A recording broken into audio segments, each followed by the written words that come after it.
Okay, I'd like to call the Port of Newport regular monthly meeting to order. Today is June 23rd, 2020, and the time is 6 p.m.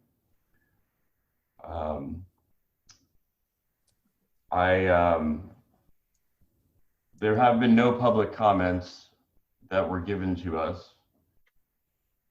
So we usually start off with that. But since there's no public comments, we're just going to skip through that. Have you received any late comments, Karen? I have not. Jim, I do have one comment that I would like to bring up, but during the item for the rate change, and I've already shared that with you and Walter, but I think we should probably bring up, since it was in relation to an item on the agenda. Okay, we'll visit that at that time. Okay, thank you. At this time, we'd like to recognize Commissioner, resigned President Sarah Scampser. Yeah. I see that you're here, Sarah. We miss you.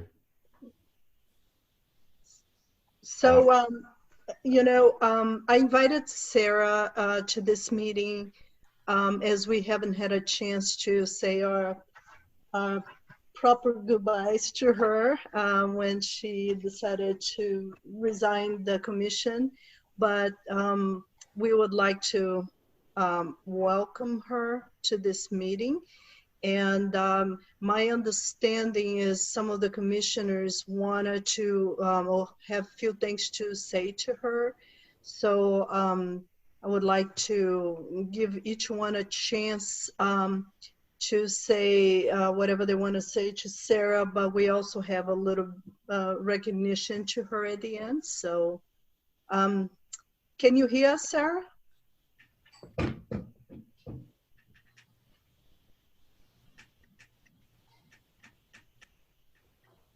Looks like you're on mute.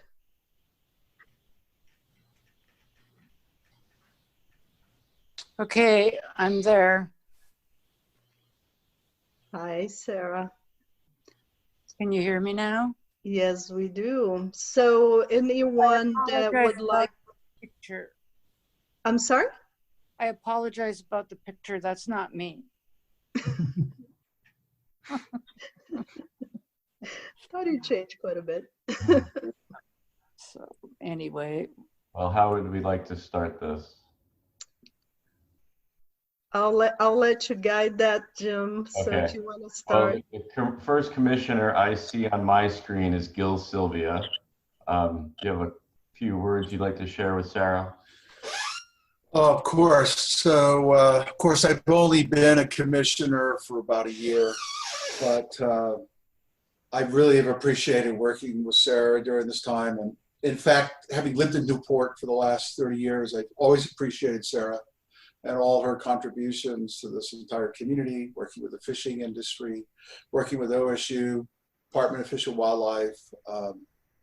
She's been a really model citizen and someone who's done a lot of service across the board. And we're gonna miss that, at least in the port for sure, and her leadership. So, and I've really appreciated her style and approach and camaraderie.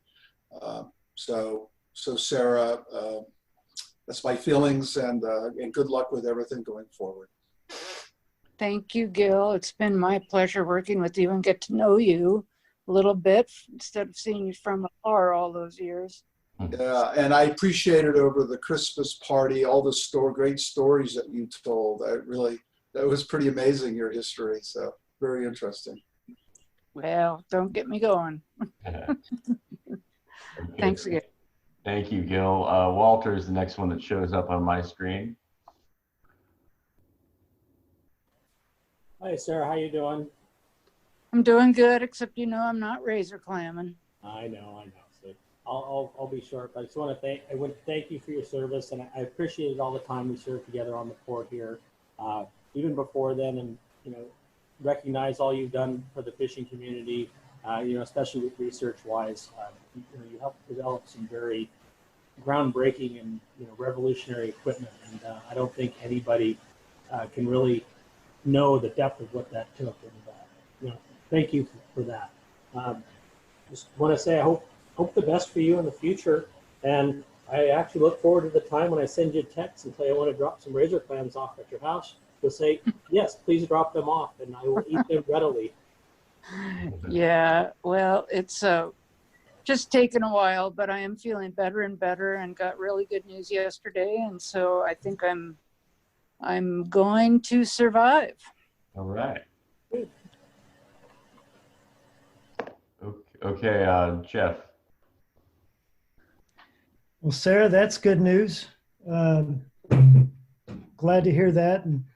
And Sarah, I think, well, the term that I believe Gil used was just about your contributions to the community. Certainly everybody seems to know you, and just everything you have contributed over the years to make this a richer community. And thank you for your service as a commissioner. I know that nobody does it to get rich for the big bucks, although I don't know if you've heard, but since you left, the commissioner's got a 50% raise. Oh, man. Yeah, so you just missed that one. But it did. I sincerely thank you for just your time on the commission, stepping up to be a commissioner. You saw a need. You wanted to serve your community, and you did. Just really thank you for that, and also stepping up as president. And I really appreciate the direction that we've had as a port, and so much of that is due to leadership from the staff we have, and then with Terry Dressler and now Paula.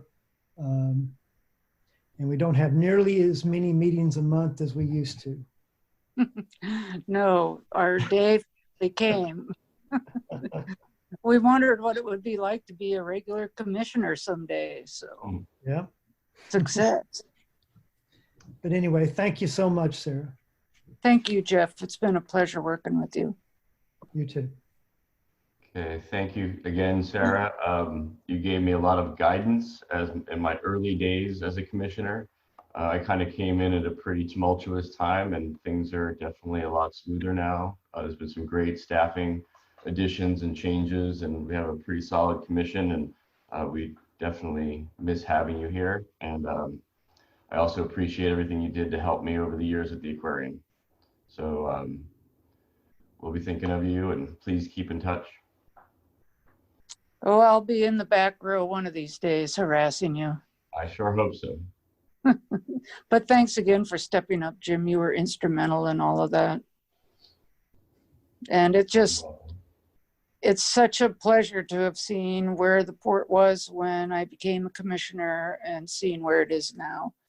And it only comes from all of us being so engaged and caring about our community, and particularly the port, of course. It's such a unique asset to Newport and such a driver of so much of what is Newport, that it's been my pleasure to start out as Barry Fisher would say, a wharf rat on the bayfront, killing crab for a living and packing them into boxes was my first job out at the terminals. But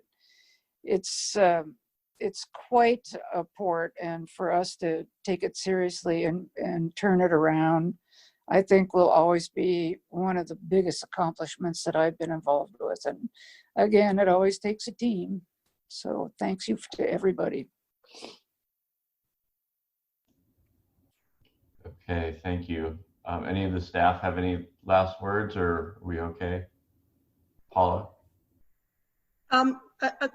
I think I can probably speak on behalf of the staff unless they want to step up and say something. But I, of course, most of them have been through, all the changes way longer than I have, and have worked through some of those with Sarah.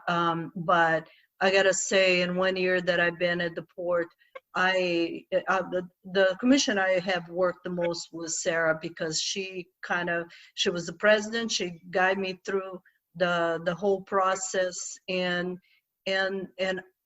Sarah has always been very fair and easy to work with. And I truly appreciate, Sarah, all the work you have done with me, showing me around, and how to work with the Port of Newport's Commission, and for always listening and giving me guidance. I really appreciate, and certainly all of us at the staff will be missing you, working with you, and have your smiley face coming every so often. I hope you stop by once all this COVID thing is done, please. You stop by and say hello to us more often. But of course, we have a little plaque for you, and if you can see it, because with my there you go. Yeah. Now everything has disappeared. Anyhow, I'm gonna just have Jim sign. I signed it, and we'll deliver this to you. Here, we'll figure out a best way to deliver to you and make sure it's safe. But we just want to say thank you for your service. As Jeff indicated, I know you guys get paid a lot to do this, but it's you. I'm sure the payment you receive is the appreciation of seeing things happening in the community, and you certainly have done a lot for that, and we all thank you for being such a good member of this community, and helping the board through all the very difficult process we had to go through here in the past few years. Well, I'm glad I could help. You know me. And I have been laying around a lot, and so I've been writing down my jokes. And so when you forget about the train going through Timbuktu and my Ole and Lena jokes, you can refer to a written document now. But it's, and Karen and all the staff and Aaron, we went through a lot together, but that again is what makes it work. And it's such a great port that I'm just happy we were able as a team to work it, turn it around. And you're such a great leader. I hope you hang out forever, Paula. I'll be here as long as they let me. It's good news. So anyway, thanks again for everyone to think about me. And I am doing way better. I was left in the weeds with kind of a misdiagnosis there for a while, and have the proper team for my condition now is what I found out yesterday. And so that is going to make a big difference. And they sound very encouraged on my future. So I am too. And thank you again. Well, again, we really appreciate everything you've done. You're certainly welcome to stay through the meeting or not, but we just want to give you everyone an opportunity to thank you for your service. And then again, we'll deliver this certificate of appreciation we have for you, and stay in touch. I am super flattered. So thank you again. Okay, thank you very much, Sarah. Thank you, Paula. Okay, item 3, Commissioner Kelly Rutherford, oath of office. Kelly, are you ready? Yeah, so Kelly, normally what I would do is read this and have you repeat it. However, you probably have everything you need to say right in front of you. Right, I do. So welcome back just again. And this time, right after you do your oath of office, you become a formal commission now, and you can actually vote. So if you would please just read the statement you have in front of you, that would be great. Thank you. Okay, thanks, Paula. So I, Kelly Rutherford, do solemnly swear that I will honestly and faithfully discharge the duties of the office to which I have been appointed, and that I will support the laws and the Constitution of the state of Oregon and the United States of America to the best of my ability. Thank you. We'll have something for you to sign, by the way. We'll get that to you later for that statement, with that statement. So Okay, thank you. thank you. Okay. Thank you, Kelly, and welcome aboard. Thank you, for Gil. volunteering your time to help the port. Any changes to the agenda from anyone? Jeff? Gil? Nope. Okay, no changes to the agenda. We do not have any public comment. Consent calendar. Any comments on the consent calendar? Anyone want to make a motion to approve the consent calendar? So moved. Second. All those in favor? Aye. Aye. You get everything, Karen? You're on mute.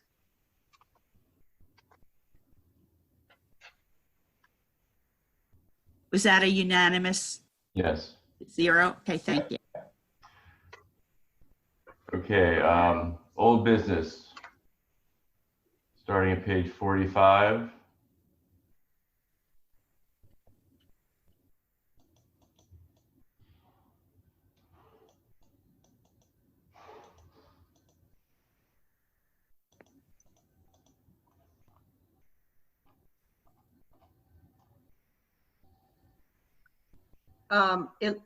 It looks, can you, okay, Jim, looks like you froze there for a minute. Oh, did I? Yeah. Do you have any comments on the old business, or does anyone have any questions on the old business?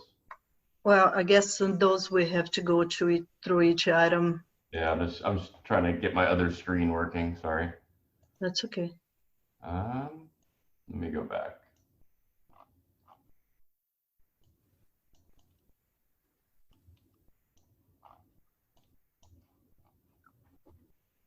I need a third screen, I think. Accounts paid. Any questions or observations under accounts paid from anyone? We do have a resolution 2020. Don't we have to approve the, We do. We have to approve the accounts paid. Anyone want to make a motion, Jeff? So moved. Second. Second. All in favor? Aye. Aye. Okay. Resolution for the check signers, page 61.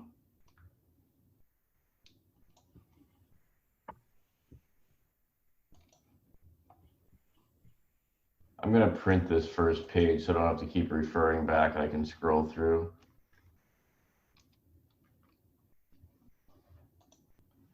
Okay.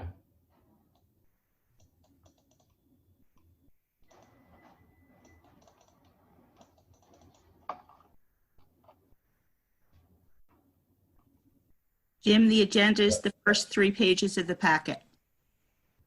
Right, I just printed them. I'm going to grab them. What resolution number is this going to be? 2020 dash what? 08 is the next number. You're right.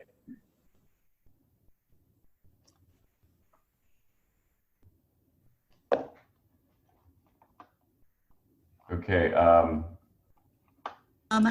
Actually, this will be 09 because 08 was on the consent calendar. okay.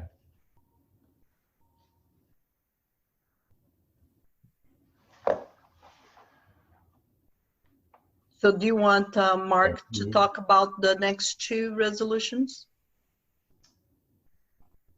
Do we need that? Does anyone have any questions on those? It would probably be a good additional information if you could briefly. Can we do it one at a time, please? Yeah. Yeah, we can do one at a time. So authorizing check signers. What this really does gives us the ability when someone leaves the port services or someone leaves the commissioner to singly remove them from the signers list at the bank. It gives Paula, I, and Aaron the ability to immediately remove them as a signer. So we don't pose a risk of fraudulent activity. And it allows us to remove a single one at a time without having everyone sign the bank card again. Okay, and then this will be something that Walter and I come in and sign. Yeah. So we don't need to pass this, do we? Yeah. We do. So can I have a motion to pass this resolution? I move that we approve resolution 202009, authorizing check signers. Do we have a second? Jeff Second. seconds. All those in favor? Aye. Aye. Okay, sorry about the delay there. I'm just shuffling papers around. Okay, the next item, resolution 2020-10, setting rates, fees, and charges. Mark Brown, could you chat a little bit about that? I know it's part of the budget process. As part of the budget process, the changes there is across the board, pretty much a 4% increase in rates, except for the commercial marina moorage, which is agreed upon last year, a 10% increase for 3 consecutive years. We did add a utility fee for liveaboards to help cover our cost on liveaboards. And we added a $3 parking fee at South Beach. So if a vessel comes over and they bring 5 vehicles, we get the launch fee plus 4 parking fees of $3 each.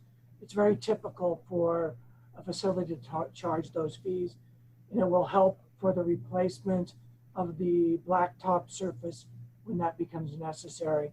It will be set aside in a separate fund. One more thing to add to this, as I mentioned earlier, there was a comment in regards to rates in general, and that came from Ray Brandt. He sent an email, and the subject was veteran discrimination. So he said, Paul, I feel Port is being unfair to veterans on discounts. Your policy allows for discount on full hookup RV park, but nothing else. As a disabled veteran, I feel this is discrimination. If I go into a store and they have a policy for veterans, discount is for all services I buy, a 50-cent item, the discount is the same as percentage-wise as a $500 item. I have supported this park, both in RV park and moorage. I would hope to see this change. We'll be forwarding this request on to others within the community. I would hope to hear a response about this problem. So I had Mark do a little research, and basically we reach out to a few other ports just to see what other ports are doing, because, well, first of all, we don't find that it's a discrimination because it's not a required thing, and we're not. We still give some veterans discount. Maybe it's not for everything, but talking to Coos Bay, Brookings, Columbia County, Astoria, Siuslaw, we found that we're the port that gives the most discounts for military and veterans in general. We at this time, we rather keep the rates as is. There's certainly something we can revisit later, but we just didn't feel like this is again, we're way above any other port in the coastal area and beyond that provides those type of discounts. So I did run this by Jim and Walter. And certainly, if you have any other questions about it, we just didn't feel like this is the time to apply this at this time. Paula, could you just read my comment that I sent back for you so everyone could hear what I said? Yeah, sure. Yeah, your comment was, yeah, I don't think this is a bad idea, but we should put this on the agenda for next year's budget discussion. And, Any other comments from the commission? Yeah, I also don't think it's necessarily a bad idea. I'm curious if we understand how many, veterans and members of the military use our services in terms of, and also looking at the kind of discount that you might offer. Given all those issues, why don't we put it for next year and do our background homework on that so we can make the right decision? sure. Jeff? I don't have anything to add. I haven't looked at it, and I don't have anything to add. Kelly, any comments on that?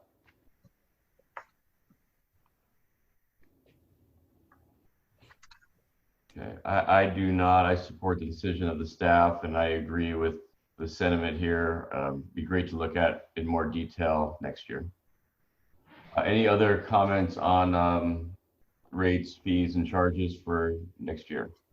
Yeah, I did have one, and I talked with Chris Olson over at the marina, and he was, I had a couple questions, but his one was, how is this going to apply to the charter office customers? How's what going to apply to the charter?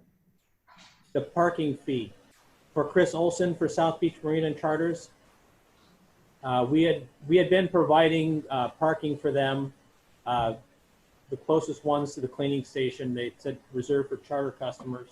That signage is gone now, but he was wondering if there would be a fee charged to his customers. It's a great question. Paula? Yeah, I would assume for customers that have leases with us, just like the Bell and and the Newport Bell, we certainly should provide them a certain amount of parkings. I'm not really sure what we have on the lease with the Newport South Beach store there, but we certainly can make sure that he has some assigned parking for his customers so they don't have to pay to come into his store. And then if there's no sign there, we can look into doing. But I think moving forward, it's not unheard of. As a matter of fact, every little place that I ever been in, sometimes just gravel and, especially near the coast or near the bay, or there are parking fees required, and we just want to make sure that we have ways to continue improving that payment as they get used. But we'll make sure to obviously protect the people that have businesses, and we don't want them to, have to worry about that. Okay, and what will be the penalty if someone does not pay for parking? What class of a ticket will they be getting? Well, first of all, I think one of the things that we're looking into it now for a little while, until people get, especially the people that use the marina on a regular basis, give warnings. How long did we talk about, Mark, them giving those warnings? We talked like 2 to 3 months, but that's I think that's a great discussion item that we should decide.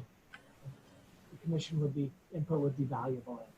We can certainly set I don't think we have the penalty listed at this point. I don't believe we have that, because again, this is a new thing for that parking in particular. If we have some standards in other places, we're looking to be the same. If not, then it's certainly an item that we can bring it to commission to discuss, and what is the amounts to be penalized in someone in the event that we find them without a ticket. Okay, and are we going to have separate parking spaces now? Because one of the complaints I've always heard is that the people who come along with someone to go fishing, they just take one of the boat spots. So now if someone pays $3, are they entitled to a spot, a half a spot? I'm just trying to make some little sense of this.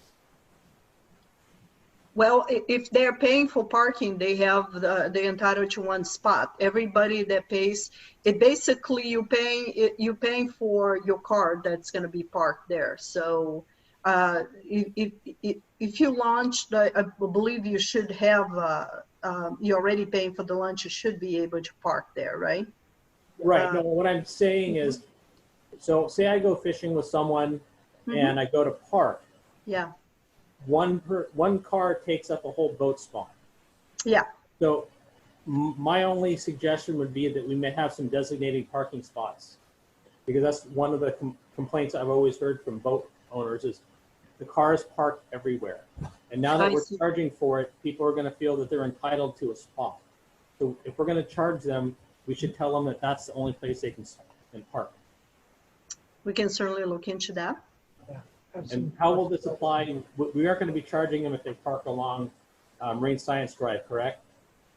Well, that's the city street, so. Okay, like I said, but you know, we should make sure that that's clear, that if someone parks out there on the street, it's just, I can see that we're going to start getting a little bit of blowback, especially once it gets busy and people don't know this. Well, we can certainly put signs on the pay stations that is specified that this parking is only good within the port parking lots and not the street. So okay, that's fine. I thought if we're going to do this, we need to make it clear, and so that they know how to, that our clients know how to comply to what we're. Absolutely.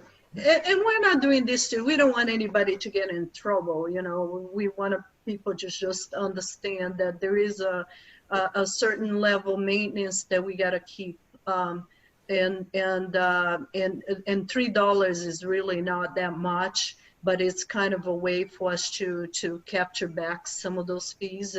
But we will do the best to well manage this so people are not always feeling like they don't know what's going on. So we certainly, as we try to implement that, we'll make sure to look into all those things that people may get confused, you know.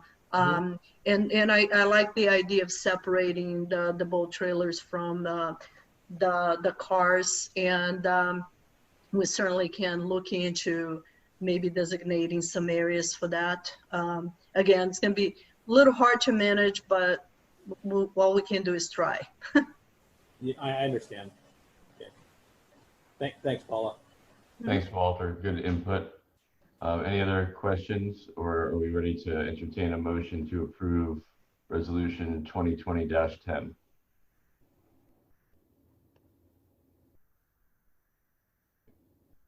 Any motion from the commission?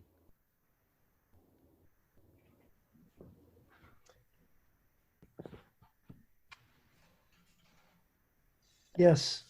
I move that we approve Port of Newport Resolution 2020-10, a resolution setting rates, fees, and charges. Thank you, Jeff. Do we have a second? I'll second it. Okay, Gil. Thank you, Gil. All those in favor? So Jim, just before, I said I support the rates and fees, but I don't think that it was a good idea to put the parking fee on, but I support the rates and fees. Okay. Well, it sounds like we'll have some time to hash out how we implement that. All those in favor? Aye. Aye. Okay, so we have a full unanimous. Thank you. Okay, next item, E, contract and summit public relations strategies. This is a Paula item. Paula, would you like to comment on that? Yeah, sure. And I would welcome Angela to participate here too, if she has anything else to add, but as you know, we contracted with Summit Communications right as I started here at the port. And even though I was not the original person who contracted with Angela, because she did a couple months of service for the port before I came on board, I really, I have been very pleased with her service, and we added another year, and I've been pretty happy with her service during that year. As you can see, I sent some information on some of the work that she has done for us. I heard a lot of people in the community that has given us some good feedback on how the port is doing a better outreach and being more present out there, giving more information to the community of what we do. And then who we are, and so on and so forth. So, and I gotta say, you know, a good part of that is mostly for the work that Angela has done. We meet on a regular basis, but I gotta say the good part about working with Angela is that I don't often have to pin her on something. Hey, you gotta do this or you gotta do that. She tends to bring stuff to us. She's really paying attention of what's going on in the community, especially in the maritime sector. And she's constantly bringing additional information, going out there, taking photos, posting things on Facebook, sending out some e-blasts and coming up with ideas for stories. And so again, personally, I think she's doing a great job, and the port really needs that kind of service. A lot of ports out there actually have a staff PR person, and we don't have that, but I wouldn't want to lose the opportunity of having a professional doing that kind of work for us, because I think making sure that we have a presence in the community and showing what that is, it's good through a professional versus some of us at the staff level trying to throw things together that doesn't look as professional. So again, my desire is to continue the service with her. As you can see, some of the budget for this year is actually a little bit smaller than last year. And we have put aside about $30,000 for this type of service anyway, on the budget.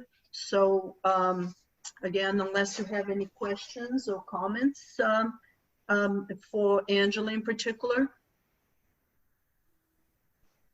Commission, Walter, you have any comments for this? My only comment was, you know, we have adjusted our budget a little bit, and I don't have an issue with the service Angela provided, but you know, state's looking at a 10 to 12% across the rate budget cuts for all the agencies. The county to be determined, and the city's revising their budget too. And you know, we're looking at some uncharted territory right now, and you know, I don't, like I said, I don't have an issue with Angela's services. I think it's great, but at this time, I don't think that expenditure is worth it. I would rather keep the money in the bank. That would be my comment. So this is Gil, and I guess I disagree. So I think Angela's work has been excellent, extremely professional. And I think it is timely to be doing public relations and continue to do it over this period, particularly given where our past has been and where our future is going. I think we're in a major period of transition from a number of rough spots to, I think, a really professional organization. I think it's critical to continue it. I think it's important to the port's future, and whether over the long term how we do this, as you were saying, whether we have our own staff person or whether we contract this out or what's best, I think that's for future discussions. But I do think that public relations is critical for the port and I would support doing an additional contract with her and her company. Okay. Jeff? I appreciated her work this year and seeing it end up in News Lincoln County in the newspaper. It was really helped inform the public too about what was going on and getting it right. And I thought that was excellent. It's hard to put a dollar amount on that, but I think it's worth it. I thought it was very good work and it's worth it, and that's my comment. Okay, thank you. Kelly, do you have any comments?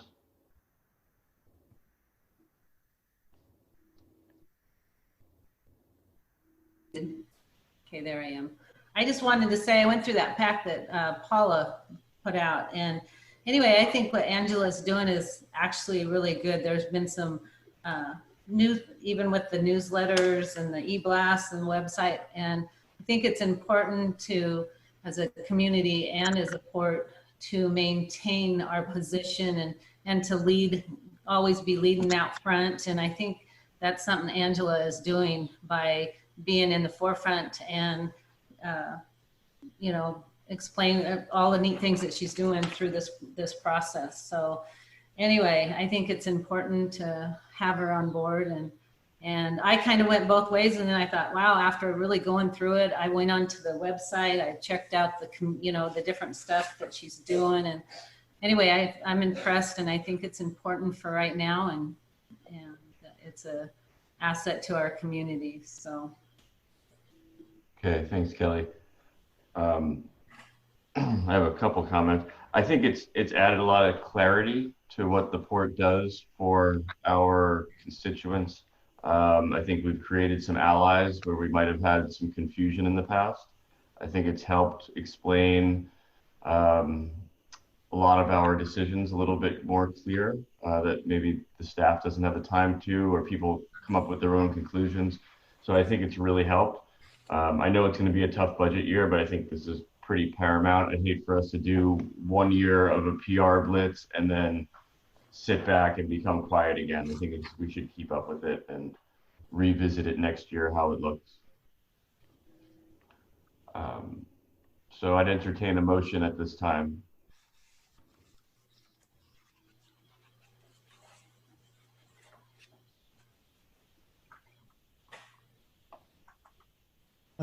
I would like to make a motion to authorize the general manager to contract with Summit Public Relations Strategies LLC to move forward with the proposal not to exceed $23,800. Do we have a second? Yeah, I'll second that. All those in favor? Aye. Aye. All those opposed?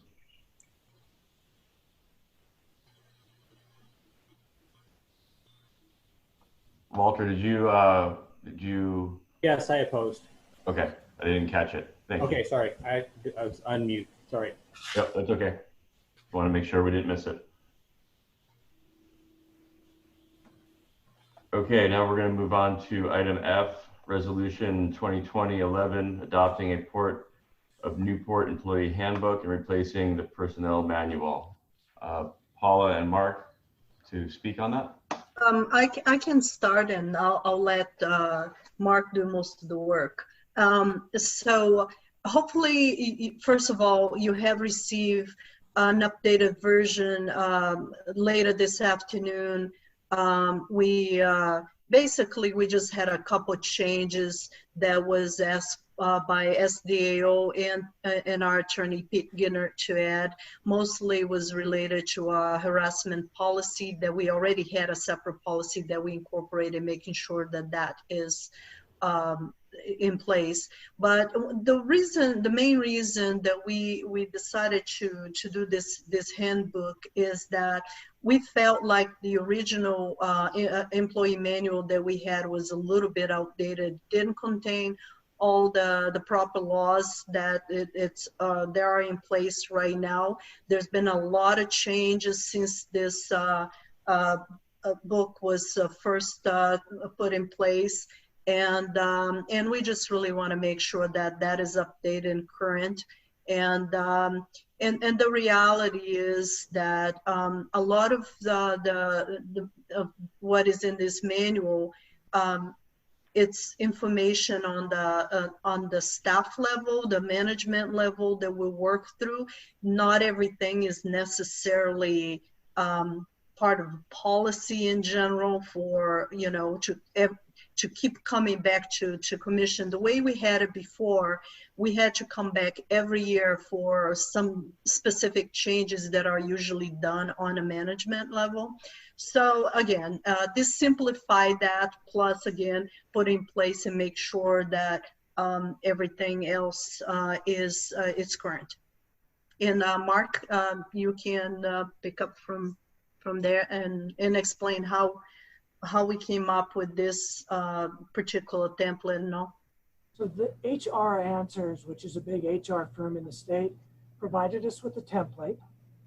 They had not updated that template with the current legal harassment policy, thus the harassment policy change that Paula mentioned. We didn't have an on-call policy, which you can get into legal trouble if you have someone on call and on site. Just if they're on call and on site, you have to pay them. If they're on call and off site, you don't have to pay them.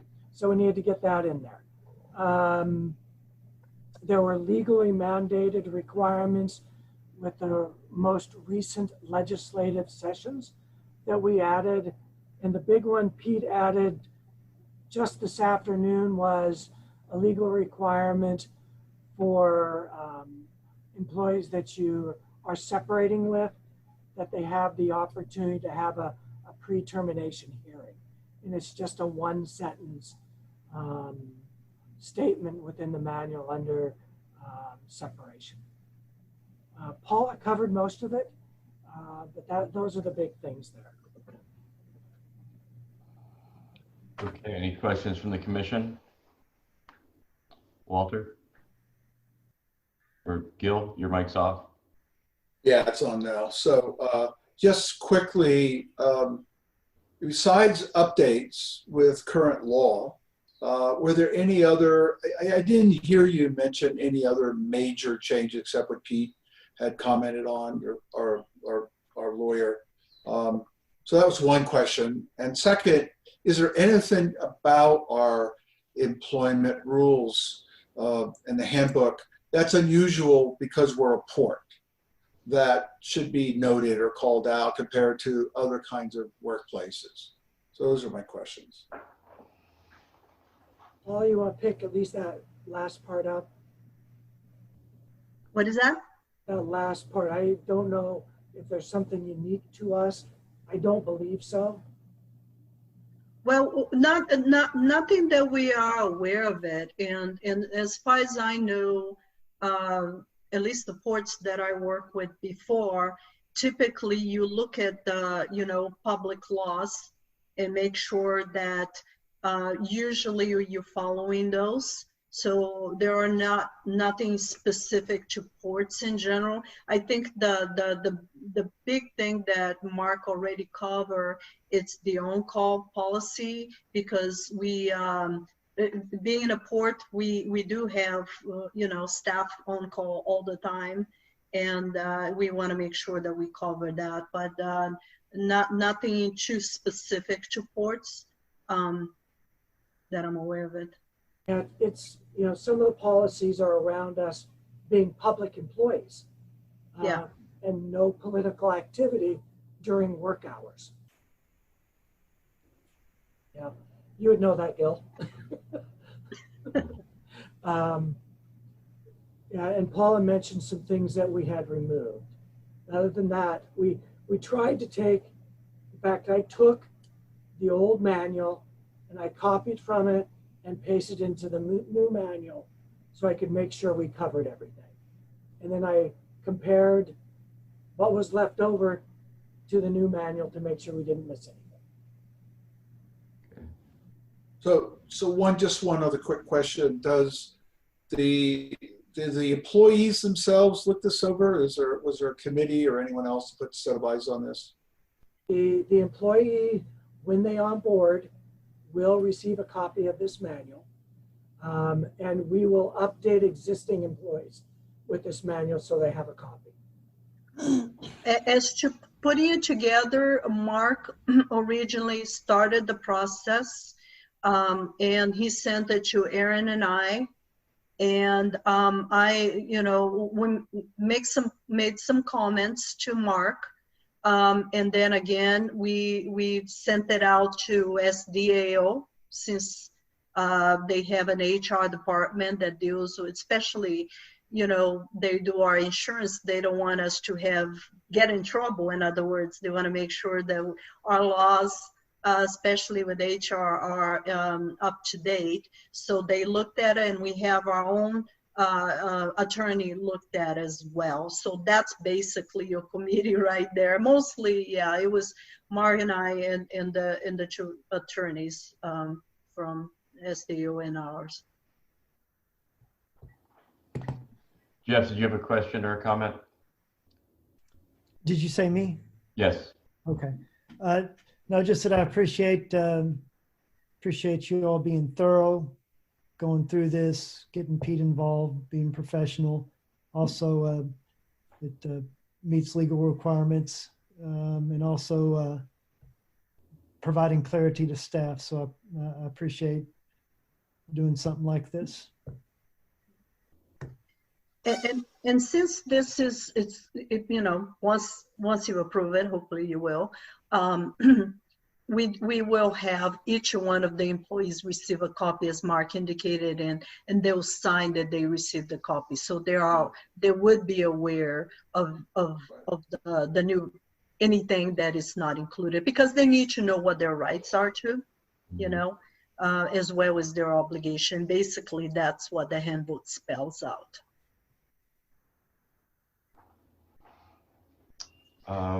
Walter, did you have any comments? Or Kelly? Okay, my only question was just making sure there was a signed receipt. So thank you, Paula, for that clarification. I saw a couple little typos that I can email one of you guys about. We already corrected a few of them since the last time we sent you, but if by any means we after looking at this over and over and over, even Karen got cut some too, and so by any means, we don't want to document with typos. So Okay. If you find anything, let us know, because this is a huge document. Okay, yeah, they're very minor, and Yeah. it's just where something didn't cut and paste correctly. So I'll send them over. Yeah, hopefully we already cut that, but yes, by any means. Would someone like to make a motion to approve this resolution 2020-11, adopting a Port of Newport employee handbook and replacing the personnel manual? So moved. Second, Second? all those in favor? Aye. Aye. Okay, thank you. Good job, Mark. What was that? I was just saying, good job, Mark. Oh, yeah, thank you, Mark. Okay, new business, election of commission officers. Um, I'd like to nominate Jim for president. Second? Ouch. Okay. You can decline, Jim. I don't want to decline. I just want to make sure. After last month, I was out of town during several meetings. I felt a little stretched thin, but these are strange times. And Does someone want to move to hold the election now, since the bylaws say it's held in July? I'd like to move. So I'm going to move that we hold the election of commissioners at the June 23rd, 2020 commission meeting to be effective July 1, 2020 for fiscal year 2020-2021. Second? Yeah. Now we need to elect a vice president.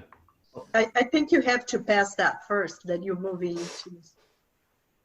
Okay. We have a second. All those in favor? Aye.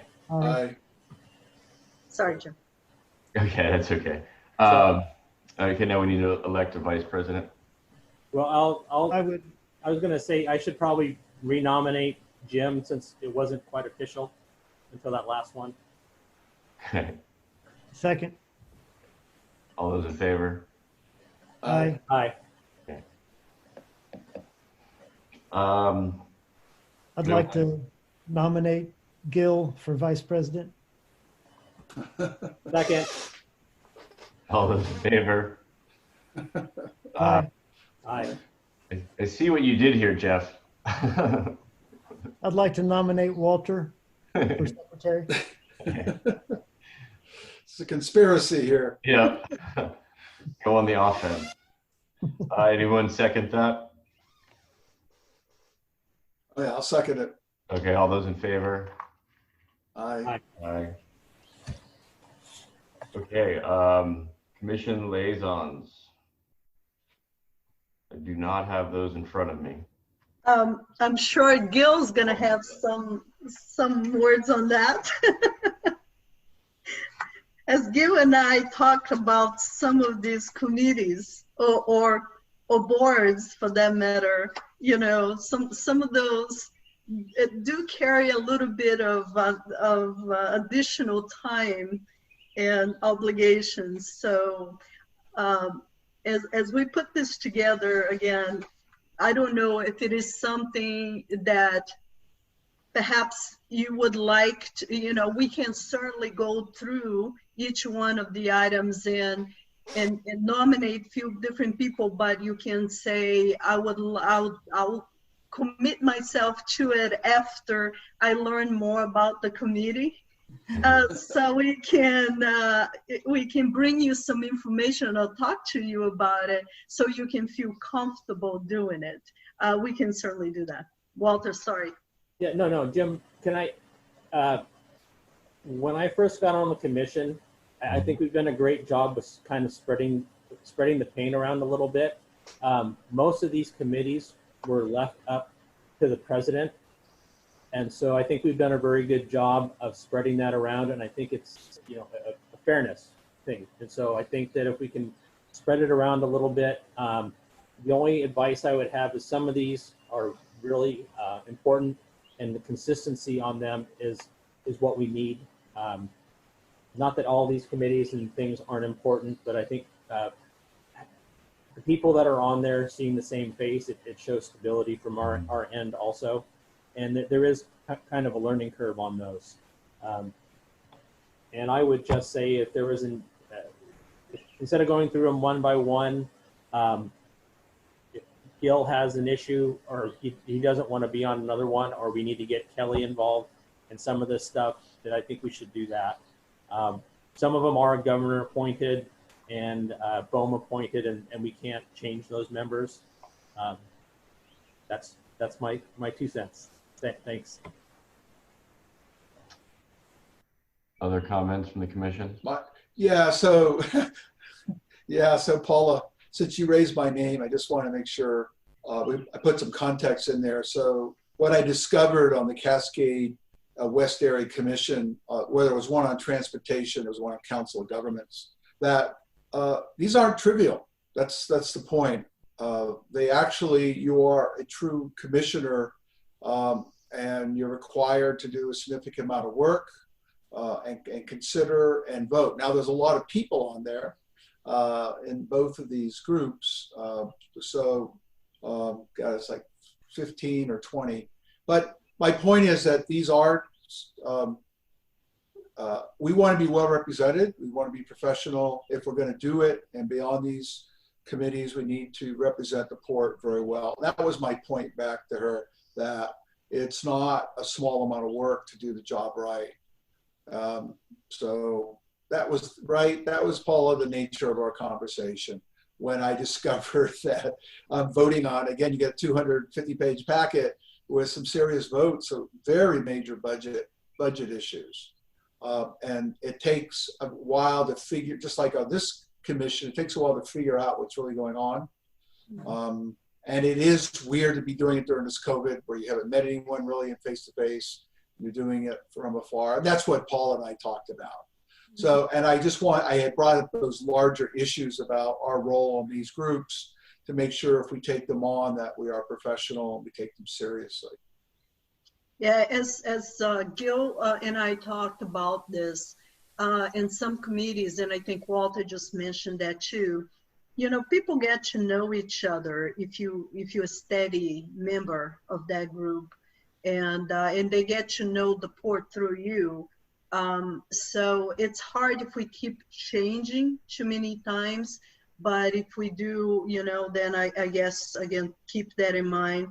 And one thing, looking at the list here, Gil, the Cascade West, the Commission of Transportation was originally Sarah, but then once Sarah left, I believe that's when you stepped in, which made sense because often the Cascade West Council of Governments, usually it's one is followed by the other. I think that the Commission of Transportation, it's right after, and it's usually on the same location. Well, obviously right now everything it's online, but if you're actually having meetings, say the meeting is in Albany, you know, I think it makes no sense to have two different commissioners attending where, you know, one goes to the first part of the meeting and then the other has to go to the second, and you have two different commissions going to the same location.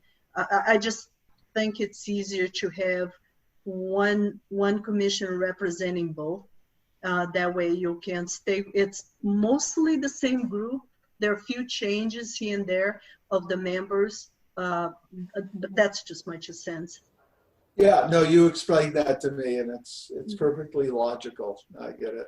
Again, with this COVID era, it's just pretty interesting, right? Because you don't really get to meet people yet. You're just a face online, and you're trying to figure it all out from afar. So it's been interesting. Okay, do we want to take any action on these at this time, or is this something we can think about and reconsider next meeting? The only thing I can add, if I may, is that, again, Kelly is not in any of this right now, and we still have Sarah's name in few of them. So I don't know if we want to ask Kelly to look at the ones that Sarah is in, if there's an interest on her part of looking into those and see if she would like to be represent the board on those. Then we would have a complete list. Otherwise, again, we still got to remove Sarah's name and add Kelly somewhere. Because I'm sure Kelly would love to be in some of those committees.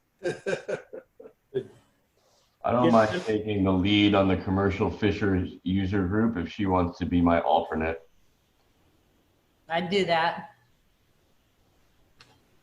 Go ahead, Walter. I would like to, I need to have my name taken off the city council because I just, I'm part of that BOEM work group now, and that's just another big time commitment for me. And Sarah was the alternate. And by the way, it's completely, the president, we don't appoint anybody. The commission doesn't, it's all up to you. So you get to wave your magic wand and fill all these spots. So let's keep Walter on the Newport City Council then. No. Where do I find the list? It's on page 85, I believe, or 185. 185. 185. Okay. Let's see if I can find it. And if I can, Jim, can I ask to have Jeff appointed as my alternate on the BOEM Offshore Wind Task Force? I'll be attending the meetings, but we're allowed to have an alternate. Okay. If that's all right with you, Jeff. That is okay with me. Yes. Thank you. I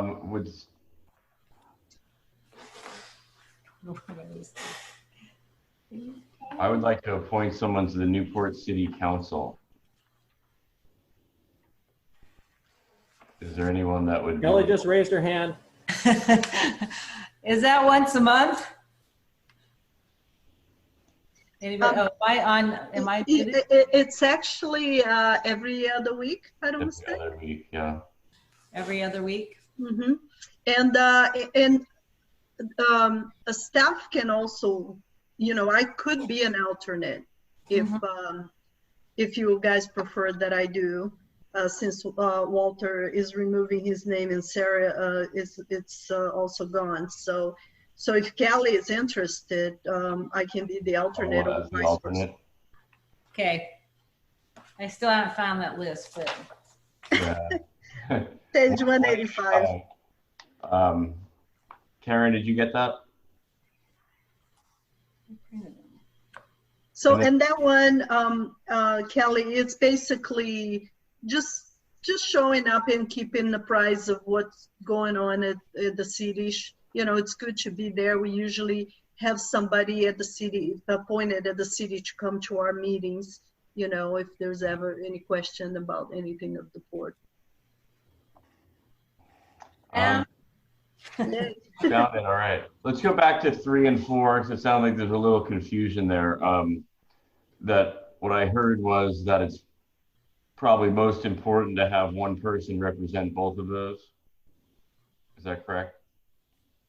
That's the desire. Yep.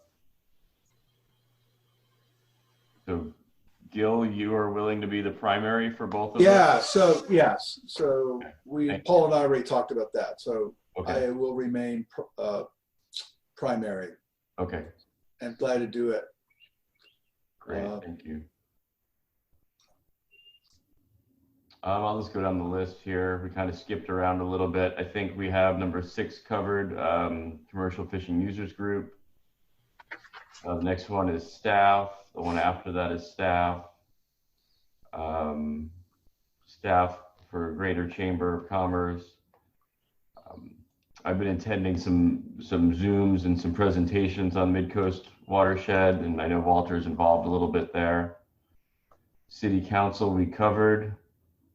The Newport Vision 2040, I know Gil's been involved with that for quite a long time, wearing other hats. Is that still okay to have your name there? Yes, it's okay to have my hat there. And Paul is And I'm there as also well. involved. Yeah. I also been appointed by the city as a member. Okay. And then Walter's on OPAC, OCZMA. Okay, staff. YBeef, the last one, is a spot there for Jeff as an alternate. Are we okay with the way that looks, Paula, for YBeef? Sure, I have been pretty much going to every meeting, but if Jeff, you ever wanna come by, say hello, by any means. So, but Okay. if I can make it, I'll definitely make sure you'll know. Karen, does that look good for the updated version? It does. If Walter could maybe just send me a little more information about B.A. Baum, that would be. Yes, I will. Okay, thank you. Let's go into staff reports from the general manager. Okay, well, as you know, I'll pretty much cover all the reports and certainly ask Mark and Aaron to add anything else. But again, this has been unfortunately another month dealing with the COVID and trying to stay on top.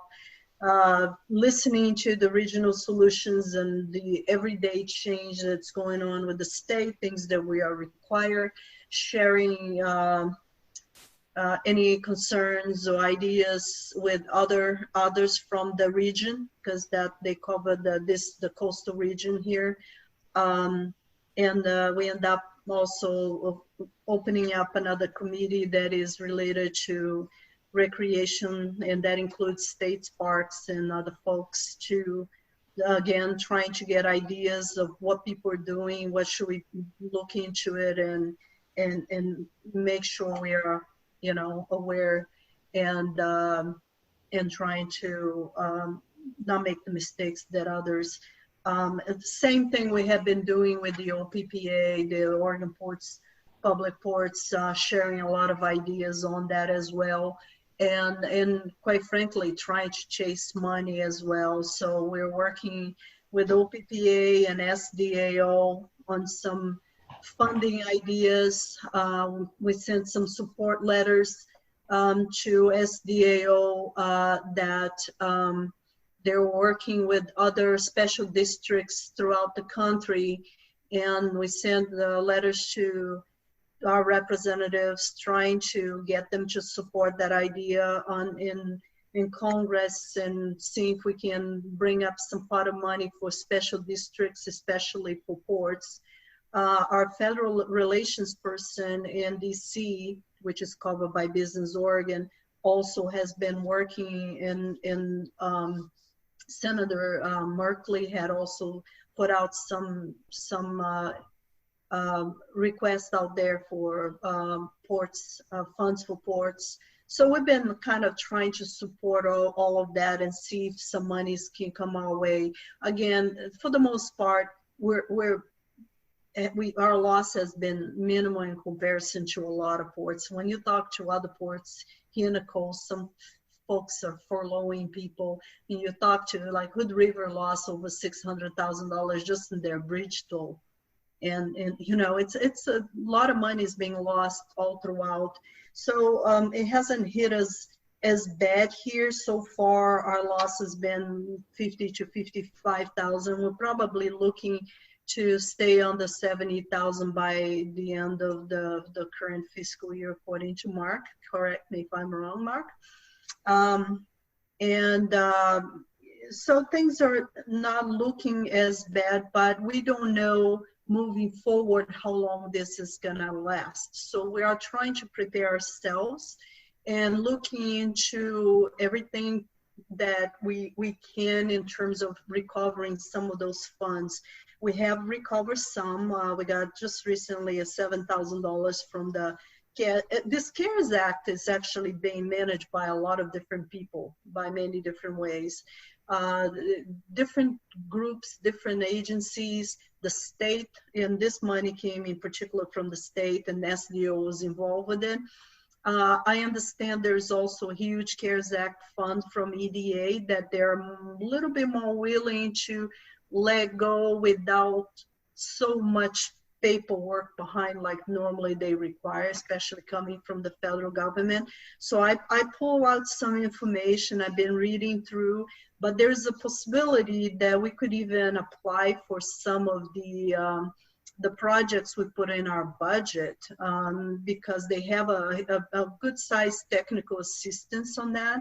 So I also have been working with the county emergency department, and they're trying to see if we can put something together, or then they may even be able to help us with a grant application if they're already doing one, and we can work with them. So we're looking into that, but I think there may be some possibilities there. And what I'm looking forward mostly is for the plan, for instance, for replacement of Dock 7, you know, because that's a huge pot of money there to be spent, and if we can get some technical grant assistance, and for that they're looking into 20% match versus the typical 50, which is great because you know the less match the better, and if that's the case, maybe we can even get a 20% match from the state.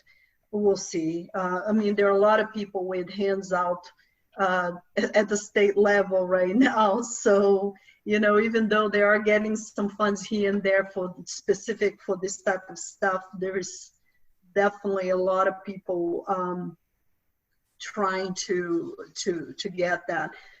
As you know, the governor had put out a new requirement for several counties, and that includes Lincoln County, mostly because our breakout here at the Pacific Seafoods that everyone should be wearing masks inside. So up to this point, we have been a bit hesitant in asking people to wear masks on the customer level. I have required all the employees to wear masks within 6 feet from each other when they're inside.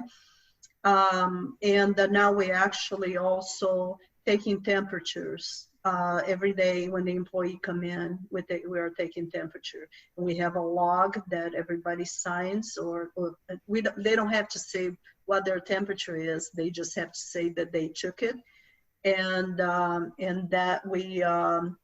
If their temperature is over 100, they should go home, and we should start a process of quarantine and from there forward. And thanks, Mark, for putting all of that together. As far as okay, so we got a new insurance agent, and we have been working with them. And just on some homework that they've done, they have already saved us 10% on our insurance. That's a $10,000 savings. And that's a great thing. We already covered this here. Let's see.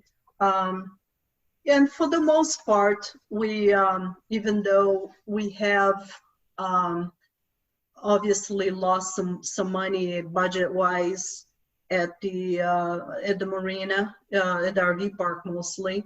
I think the business has been steady from what we can see. Looking forward, we don't see that there will be that much change on that.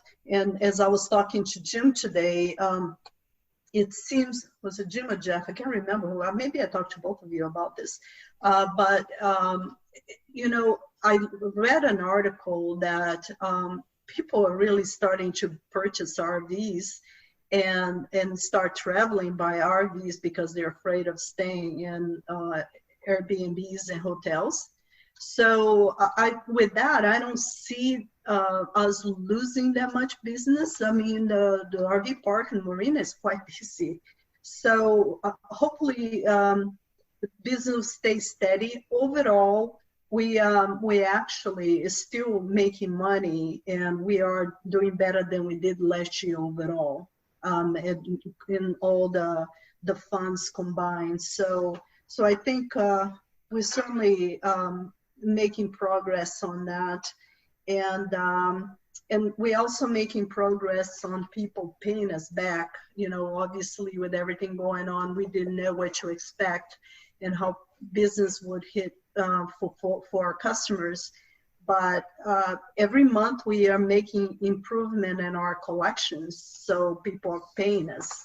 I think people finally took us serious when it came down to you know, the tolerance the port has and people not making their payments. Obviously, during this difficult time, we are working with other folks more than ever.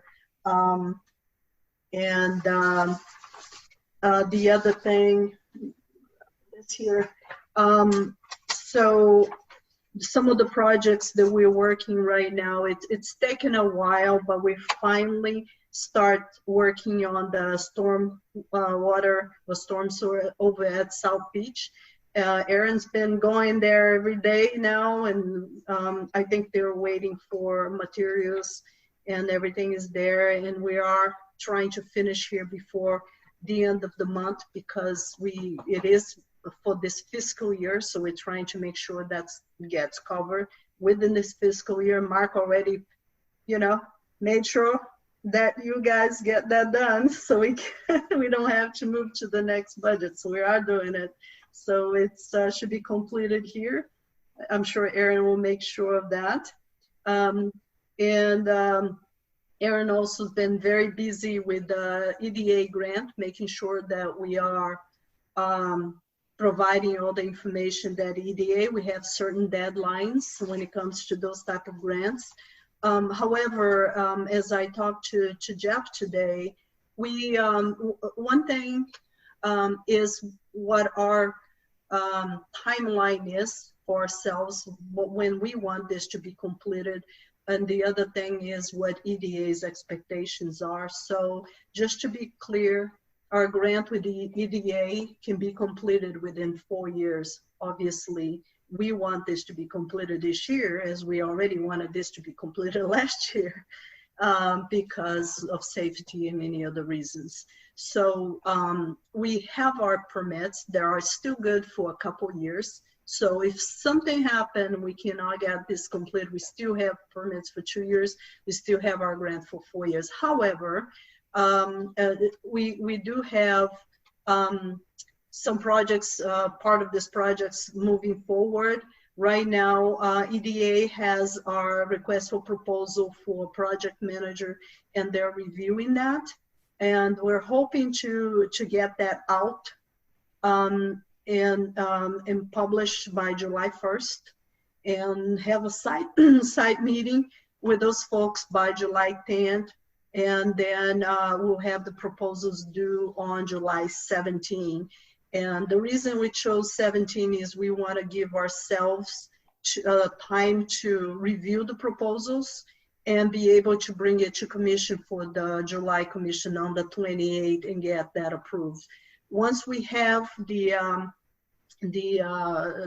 project manager, typically you would be working on the bid book for the construction. However, most of that is completed. So we just got to make sure, because once that was completed, we didn't have the grant yet. So we need to incorporate any requirements from EDA.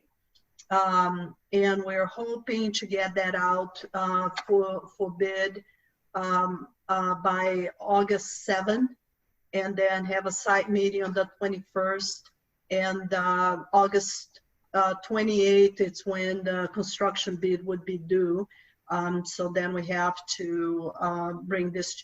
One thing, and the reason I'm giving you all this schedule too, is most likely what we would like to do here is have a special meeting once we come up with a selection and be able to award that by September 4th. So sometimes between August 28th and September 4th, if we can squeeze a special meeting in there, just so we don't delay this any further, because every time ADA takes the time to evaluate something, we don't know how long that, may delay a week or 2 weeks. So of course we have built some time here to be able to do this, but we still, the intent originally is to have construction start on November 2nd. That may slip a little bit depending how long this process takes. However, the timeline that we're mostly concerned is the timeline that we have for the in-water work, which runs from November to February. So anything that is not driving pilings and doing direct work in the water can possibly be done outside of that window. So, but we're hoping to stay within the time frame that we selected. And I don't know if you have anything else to add to that, Aaron? No, that's pretty much the story. Like I was saying earlier today, as far as the EDA goes and the permits also, we have several years yet to complete the project. So we don't need to worry about losing those opportunities, but we've got time still to get things in there. I think I made a comment in my report that it was getting a little bit tighter, but that's just I'm trying to keep things right on schedule, which is the schedule's always due to change. I mean, there's always going to be some things that come up, but we got some time to make adjustments, I think. So with that, is there any, if you have any questions there are on the report or outside of the report that I haven't covered that you would like to ask questions, please, by any means. Any questions from the commissioners?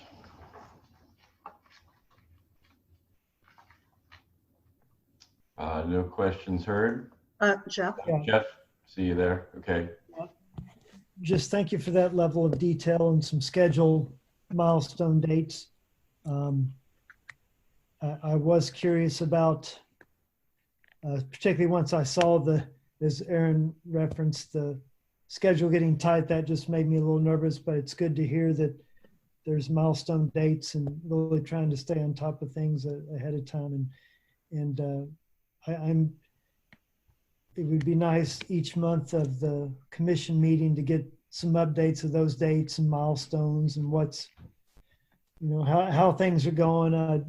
I can only imagine with the different layers of the government entities you're having to deal with,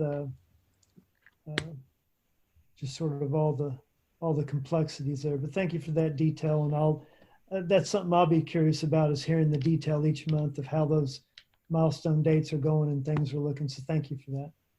I appreciate that. All I can add to it is that I know how important this particular grant is for the port. I know we had some issues with previous grant, and my goal is to make sure that this grant goes without any problems. We want to show the federal government and all of our legislators that we can manage a federal grant. Mhm. And this is really very important for us. It's a stepstone, because I know a lot of federal agencies, once you get 1, 2, 3 grants with them, it becomes, they start trusting that you know how to manage those, and the process becomes easier and easier, and it's much easier to receive the grants as we apply. So to me, it's very important that we don't miss anything on this particular grant, and we get to manage well. But I haven't had to have any concerns so far, because Aaron has been doing a great job on working with them, and pretty happy the way it's going. I agree. This is a very, very important project for us. Okay, agreed. Any other comments from the commission? Okay, commissioner reports, final comments?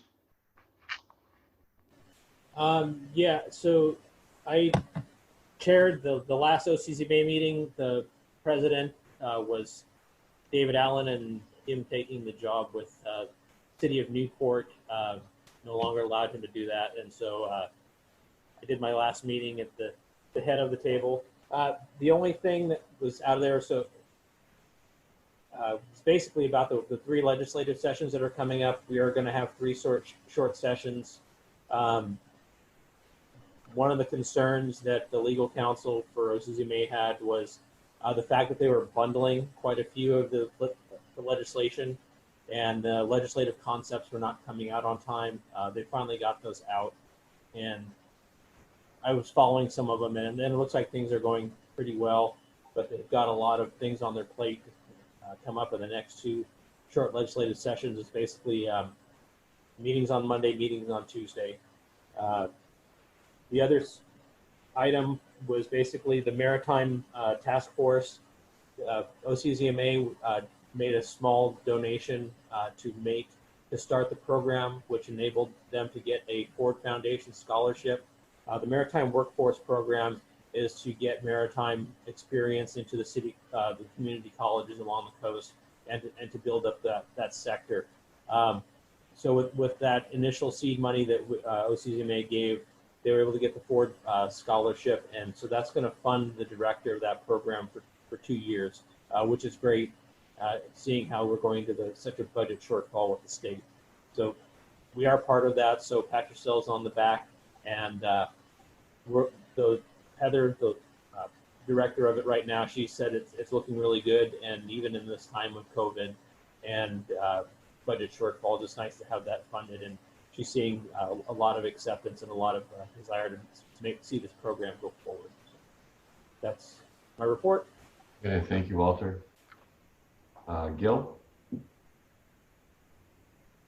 No reports, Jim. Okay, thank you. Jeff, do you have anything to add?